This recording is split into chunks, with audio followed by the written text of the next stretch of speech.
It is time for Red, White, and June. So this month we have a readathon that's happening, and I am going to start reading some books to fill these prompts.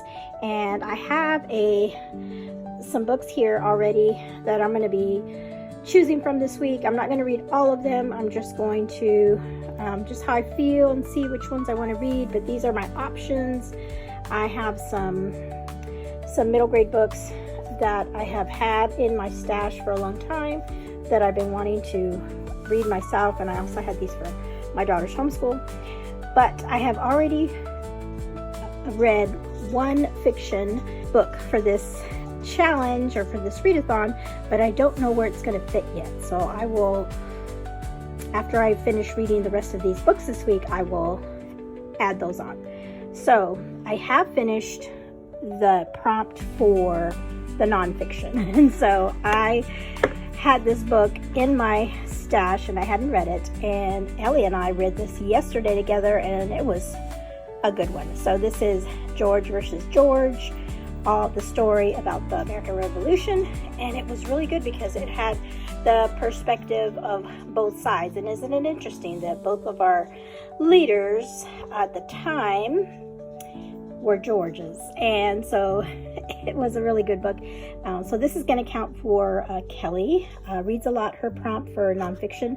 You can read, a middle grade nonfiction, and it gives a lot of great information. So the pictures and everything were really great.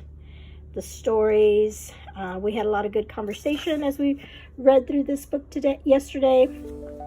Just like the situation beforehand, the individual, King George, he had 15 children. Isn't that amazing? And so that was, Ellie's like, what? And so all about the colonies, and then George's family, George Washington's family, and then the setup, the government, how it was working on both sides, what the issues were, of course, with the taxes. And I love this picture here of the Tea Party, or the Boston Tea Party. So one of the things that was really interesting was that King George, he lived to be 82, I think. But one of his regrets was that he